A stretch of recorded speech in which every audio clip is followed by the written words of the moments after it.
നമസ്കാരം. ചില തീവ്ര ചിന്താഗതിക്കാരുടെ തീവ്രമായ ഭാഷണങ്ങൾ ഇന്ന് മാധ്യമങ്ങളിൽ അവലോകനം ചെയ്യപ്പെടുകയാണ്. രാഷ്ട്രത്തിൻ്റെ അസ്മിതയ്ക്ക്, രാഷ്ട്രത്തിൻ്റെ ഗൗരവത്തിന് തുരങ്കം വയ്ക്കുന്ന ചില മാധ്യമങ്ങൾ അവർ CAA സിറ്റിസൺഷിപ്പ് അമെൻഡ്മെൻറ്റ് ആക്ട്, പൗരത്വ ഭേദഗതി നിയമം, അത് പാർലമെന്റിൽ അവതരിപ്പിച്ച് പാസാക്കി നിയമമാക്കിയപ്പോൾ അതിനെതിരെ കലിപൂണ്ട ചില രാഷ്ട്രദ്രോഹികൾ, ചില ഉഗ്രവാദികൾ, ഉഗ്രമായി ചിന്തിച്ച് തീവ്രമായി അതിനെ എതിരെ പ്രവർത്തിക്കുന്ന ചില കൂട്ടങ്ങൾ, ഇവരൊക്കെ സന്ധിയായി കഴിഞ്ഞാൽ മാധ്യമങ്ങളിൽ ചർച്ചയോട് ചർച്ചയാണ്. ഭാരതത്തിൻ്റെ ഗൗരവത്തെ എങ്ങനെയും തകർക്കണമെന്ന ചിന്താഗതികൾ മാത്രം. ഇവരൊക്കെയാണ് ഇന്ന് രാഷ്ട്രത്തിൻ്റെ നെറുകയിലേക്ക് വളരെ ശക്തിയോടെ കുതിച്ചുയരുമെന്ന് ശപഥം ചെയ്ത് കള്ളത്തരങ്ങൾക്കും കൊലപാതകങ്ങൾക്കും കൂട്ടുനിൽക്കുന്ന ചിലർ. 70 വർഷക്കാലത്തോളം ഭാരതത്തെ ഭരിച്ച് മുടിപ്പിച്ച് ഭാരതത്തിനെ ഒരു സൈഡിലാക്കിയ ഇത്തരക്കാർ വീണ്ടും ഭരണം ആഗ്രഹിച്ചുകൊണ്ട് CAA പോലുള്ള നിയമങ്ങളെ ചോദ്യം ചെയ്യുന്നു. സ്വാതന്ത്ര്യാനന്തരം നാം അനുഭവിച്ച തിക്തഫലങ്ങൾ, ആക്രമണങ്ങൾ, കൊലപാതകങ്ങൾ, പീഡനങ്ങൾ, കൊടിയ പീഡനങ്ങൾ സഹിച്ച് നമ്മുടെ ഭാരതീയർ ഇവിടെ നിന്ന് കൂട്ടമായി പലായനം ചെയ്തിരുന്നു. അവർ എങ്ങോട്ട് പോയി, എവിടേക്ക് പോയി എന്ന് ഒന്നും അറിയാത്ത ചരിത്രരേഖകൾ. ഇതൊക്കെ സ്വാതന്ത്ര്യാനന്തരം നെഹ്റുവും കുടുംബവും എഴുതി ചേർത്ത് വെച്ചു. ആ കുടുംബ രാഷ്ട്രീയം നമ്മെ തകർത്തിരുന്നു. ഇന്ന് ഭാരതത്തിന് അനുകൂലമായ നിയമങ്ങൾ നിർമ്മിക്കപ്പെടുമ്പോൾ ഭാരതത്തിൽ അലോസരവാദികളായ ചിലർ അവർ പ്രതികരിക്കാൻ തുടങ്ങിയിരിക്കുന്നു. വർഗീയവാദത്തിന് കൂട്ടുനിൽക്കുന്ന, വോട്ട് രാഷ്ട്രീയത്തിന് കൂട്ടുനിൽക്കുന്ന ഇത്തരക്കാരുടെ പ്രീണന നയങ്ങൾ, അവരുടെ അങ്കലാപ്പുകൾ ഇന്ന് കരച്ചിലോട് കരച്ചിലായി മാധ്യമങ്ങളിൽ കൂടെ നാം കാണുകയാണ്.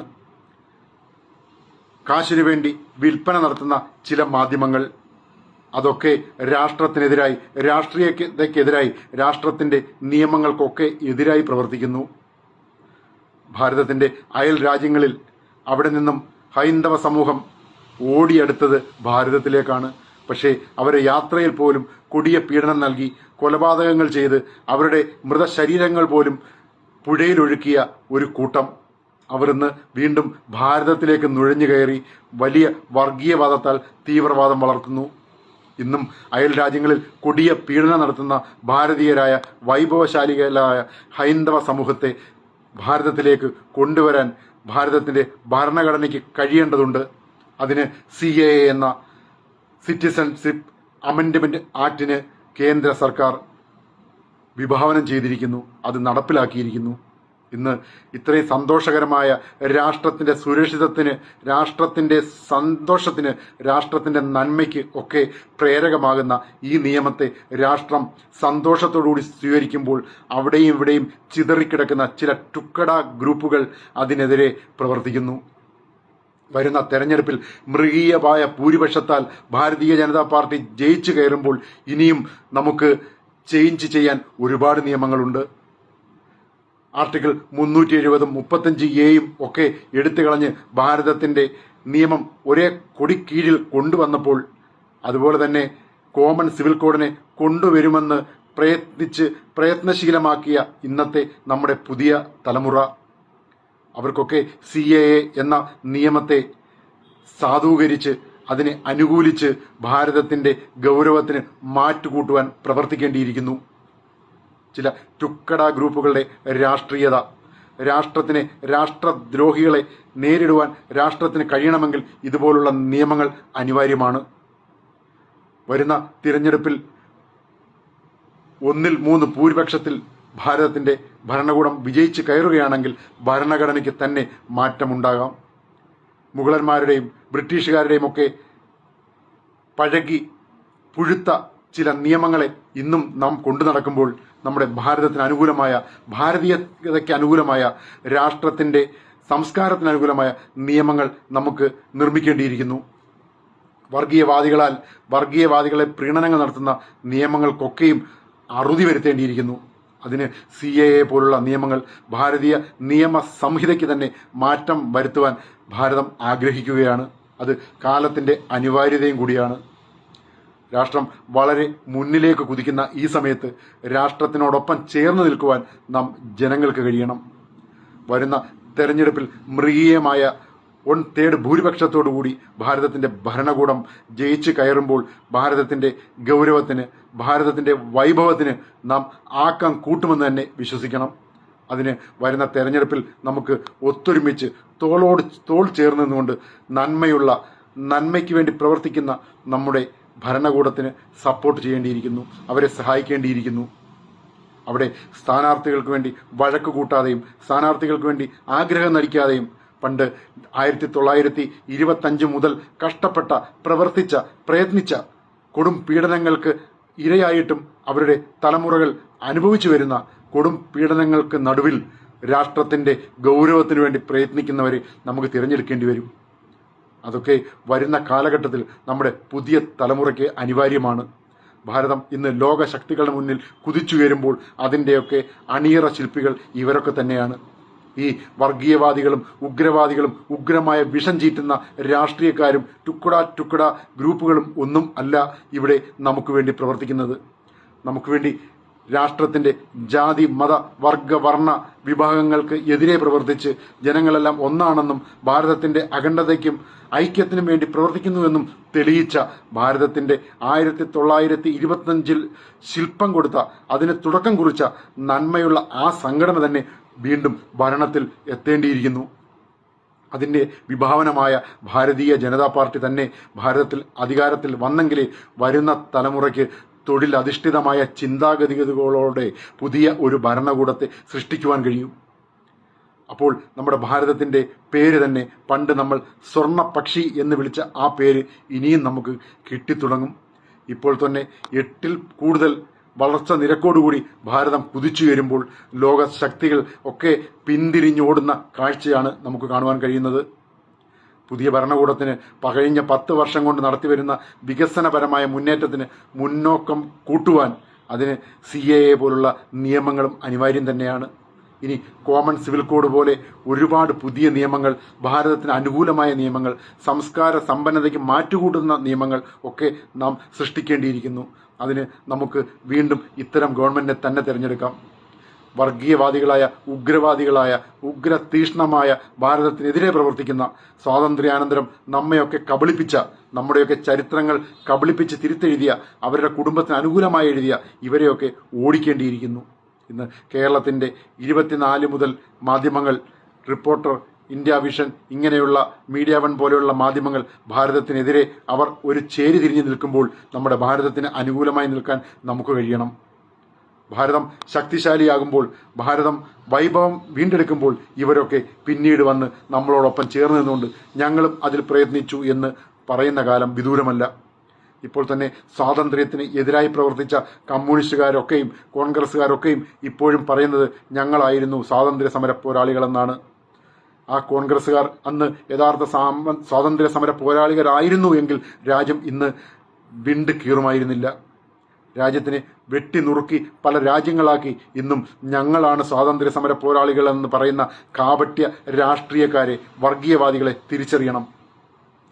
നമ്മുടെ രാഷ്ട്രത്തിന് വേണ്ടി, രാഷ്ട്രത്തിൻ്റെ പരം വൈഭവത്തിന് വേണ്ടി, രാഷ്ട്രം സ്വാതന്ത്ര്യാനന്തരം എങ്ങനെ പോകണം എന്ന് ദിശ തിരിക്കുന്നവർ ഒക്കെ ഇപ്പോൾ ഭാരതം ഭരിക്കുന്നവരാണ്. അവർക്ക് ഭാരതത്തിൻ്റെ ഭരണം കിട്ടിയപ്പോൾ തന്നെ 10 വർഷം കൊണ്ട് ഭാരതത്തെ അവർ എവിടെ എത്തിച്ചു എന്ന് പിന്തിരിഞ്ഞു നോക്കണം. ഈ വൃത്തികെട്ട കലാപകലുഷിത രാഷ്ട്രീയത്തെ ഒക്കെ മാറ്റി നിർത്തിക്കൊണ്ട് ഭാരതത്തിൻ്റെ പരമവൈഭവത്തിന് CAA പോലുള്ള നിയമങ്ങളെ ചേർത്ത് നിർത്തിക്കൊണ്ട് ഇനിയും കോമൺ സിവിൽ കോഡ് പോലുള്ള നിയമങ്ങൾ കൊണ്ടുവന്നുകൊണ്ട് പുതിയ ചരിത്രം തിരുത്തിക്കുറിക്കുന്ന, ലോക നന്മയ്ക്ക് വേണ്ടി പ്രവർത്തിക്കുന്ന ഒരു പുതിയ ഭരണഘടനയോടെ ഭാരതത്തെ നമുക്ക് പടുത്തുയർത്താം. രാഷ്ട്രം എന്ന ചിന്ത രാഷ്ട്രീയതയിലൂടെ നമുക്ക് രാഷ്ട്രീയമാക്കി മാറ്റണമെങ്കിൽ ഇന്നത്തെ അധികാരമോഹങ്ങൾ മാറ്റിവെക്കണം. അധികാരമോഹികളായ ചിലരുടെ തത്വശാസ്ത്രങ്ങൾ ഇന്ന് പലയിടത്തും തിരുകി കയറിക്കഴിഞ്ഞിരിക്കുന്നു. അവരൊക്കെ ഇന്ന് സത്യസന്ധരായ ആൾക്കാരെ കാണുവാൻ പോലും ഇഷ്ടപ്പെടുന്നില്ല.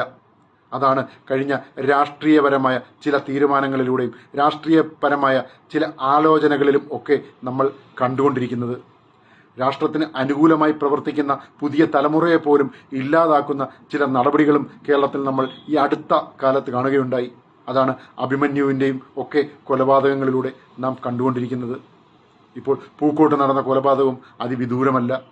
ഇതൊക്കെ ചൂണ്ടിക്കാട്ടുന്നത് ഭാരതം വളരുമ്പോൾ കേരളത്തെ ചുരുട്ടിക്കൂട്ടി മൂലയ്ക്കാക്കി, കേരളത്തെ വർഗീയവൽക്കരിച്ച് ചുക്കടയാക്കി കേരളത്തെ പുതിയ ചെറിയ ചെറിയ ചിഹ്നമായ രാഷ്ട്രങ്ങളാക്കി മാറ്റുവാൻ ഇവിടെ ഉഗ്രവാദികളും തീവ്രവാദികളും തീരുമാനിച്ചിരിക്കുന്നു.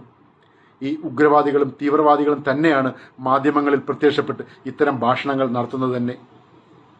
നമ്മളൊന്ന് തിരിഞ്ഞു നോക്കുവാങ്കിൽ കാണാം, കൈരളി പോലെയുള്ള ചാനലുകളും റിപ്പോർട്ടർ പോലെയുള്ള ചാനലുകളും മീഡിയ വണ്ണും ഒക്കെ 24 ഒക്കെ വളരെ പിന്നിലല്ലാതെ തന്നെ ഭാരതത്തെ തിരിഞ്ഞു കുത്തുന്ന കാഴ്ചയാണ്.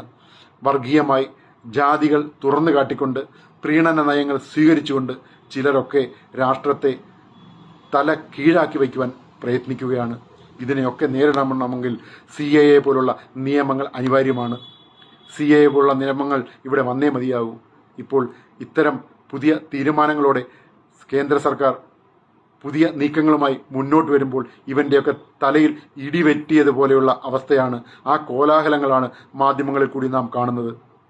നമുക്ക് ഒരുമിച്ച് നിന്നുകൊണ്ട് ഇവരെയൊക്കെ നേരിട്ടുകൊണ്ട് ഈ വർഗീയവാദികളെ ഇല്ലാതാക്കുവാൻ പുതിയ ഒരു തെരഞ്ഞെടുപ്പ് നയത്തിലൂടെ പുതിയ തെരഞ്ഞെടുപ്പ് നമുക്ക് നേരിടാം. സത്യസന്ധരായ സദൃശ്യശാലികളായ ശുദ്ധമായ മനസ്സോടുകൂടിയ ധീരന്മാരെ അല്ലെ ധീര വനിതകളെ നമുക്ക് തിരഞ്ഞെടുക്കേണ്ടി വരും. നമ്മുടെയൊക്കെ പിറവിൽ കർട്ടന് പിറകിൽ 1925 മുതൽ പ്രവർത്തിച്ച് ഭാരതത്തെ ഇന്നത്തെ വൈഭവമായ ഇത്തരം നിലയിൽ എത്തിക്കുവാൻ കഴിയുന്ന പ്രവർത്തകർ നമ്മുടെ പിന്നിൽ നമ്മളോടൊപ്പം അണിചേർന്നുകൊണ്ട് പ്രവർത്തിക്കുന്നുണ്ട്. അവരെയൊക്കെ തുറന്ന മനസ്സോടുകൂടി കാണുവാൻ നമുക്കൊക്കെ കഴിയണം. അവരുടെ പേരുകളും അവരുടെ സംഘടനയുടെ പേരുകളും ഒക്കെ വലിച്ചിഴച്ച് അവരെ അധിക്ഷേപിച്ച് നടക്കുന്ന മാധ്യമങ്ങളെ നാം തിരിച്ചറിയണം. രാഷ്ട്രത്തിൻ്റെ വൈഭവത്തിന് വേണ്ടി, രാഷ്ട്രത്തിൻ്റെ സൗഗൗരവമായ പുതിയ നേതൃത്വത്തിനു വേണ്ടി നമുക്കൊക്കെ പ്രയത്നിക്കാം. നമുക്കൊക്കെ പ്രവൃത്തി പദത്തിലേക്ക് ഇറങ്ങിത്തിരിക്കാം. ഇതൊക്കെ നമ്മളുടെ ഇടയിൽ നിന്നും പ്രതീക്ഷിക്കുന്ന ഒന്നായി രാഷ്ട്രം നമ്മളെയൊക്കെ ധീരതയോടെ നോക്കിക്കാണുമ്പോൾ നാം അതിലൂടെ അതിനൊപ്പം അണിചേർന്നുകൊണ്ട് പുതിയ തെരഞ്ഞെടുപ്പിൽ രാഷ്ട്രത്തിൻ്റെ വൈഭവത്തിന് വേണ്ടി രാഷ്ട്രധീരശാലികളെ തിരഞ്ഞെടുക്കുവാൻ മെനക്കെടുക തന്നെ വേണം. CAA പോലുള്ള പുതിയ നിയമങ്ങൾ കൊണ്ടുവന്ന് രാഷ്ട്രത്തിൻ്റെ അഭിമാനത്തിന് മാറ്റുകൂട്ടുന്ന ഭാരത സർക്കാരിനെ നമുക്ക് അഭിനന്ദനങ്ങൾ കൊണ്ട് മൂടാം. ഇവിടെ ചെറിയ ചെറിയ ചില സംസ്ഥാനങ്ങൾ നടപ്പിലാക്കില്ല എന്ന് പറയുമ്പോൾ ഭാരതത്തിൻ്റെ ഭരണഘടന അറിയാത്തവർ ഭാരതത്തിൻ്റെ ചെറിയ സംസ്ഥാനങ്ങൾ ഭരിച്ചാൽ എന്താണ് അവസ്ഥയെന്ന് നാം മനസ്സിലാക്കണം. കേന്ദ്രം പാസാക്കുന്ന ഇത്തരം നിയമങ്ങൾ സംസ്ഥാനങ്ങൾക്ക് അനുസരിച്ചേ മതിയാവൂ. രാഷ്ട്രത്തിൻ്റെ മുന്നോട്ടുള്ള പോക്കിന് അതൊക്കെ അനിവാര്യവുമാണ്. ഇവിടെ നടപ്പിലാക്കില്ല എന്ന് പറയുന്നവരെ ജനങ്ങൾ വളരെ ഘൃണതയോടെ വലിച്ചെറിയുമ്പോൾ അവർ ഇതൊക്കെ പഠിക്കും. പിന്നീട് നമ്മളോട് പുറം ചാരി നിന്നുകൊണ്ട് നമ്മളുടെ അടുത്തേക്ക് വന്ന് നമ്മളോടൊപ്പം ചേരുവാൻ ഇവർ ശ്രമിക്കുക തന്നെ ചെയ്യും. അതിൻ്റെ ചില തുടക്കങ്ങളാണ് ഇന്ന് നാം കാണുന്ന പാർട്ടിയിൽ ഒഴിഞ്ഞുപോക്കും അഴിഞ്ഞുപോക്കും ഒക്കെയായി നാം മാധ്യമങ്ങളിൽ കൂടി അറിഞ്ഞു വരുന്നത്. നമുക്ക് ഒരുമിച്ച് നിന്നുകൊണ്ട് ഒത്തൊരുമിച്ച് നിന്നുകൊണ്ട് ഭാരതത്തിൻ്റെ വൈഭവത്തിന് വേണ്ടി പ്രയത്നിക്കാം എന്ന് ശപഥമെടുത്തുകൊണ്ട് അതിന് ഒപ്പം നിന്നുകൊണ്ട് നമുക്ക് പുതിയൊരു ഭാരതത്തെ സൃഷ്ടിക്കുവാൻ CAA കൊണ്ടുവന്ന കേന്ദ്ര സർക്കാരിനെ അഭിനന്ദിച്ചുകൊണ്ട് കേരളം പോലുള്ള സംസ്ഥാനങ്ങളിലും വളരെ വിദൂരമല്ലാതെ അത് നടപ്പിലാക്കുമെന്ന് ആശിച്ചുകൊണ്ട് നമുക്ക് ഈ നിയമത്തെ ഹൃദയപൂർവ്വം സ്വീകരിച്ചുകൊണ്ട് നമുക്കൊക്കെ അതിനോടൊപ്പം അണിചേരാം. ജയ് ഹിന്ദ്, വന്ദേ മാതരം, ജയ് ശ്രീറാം.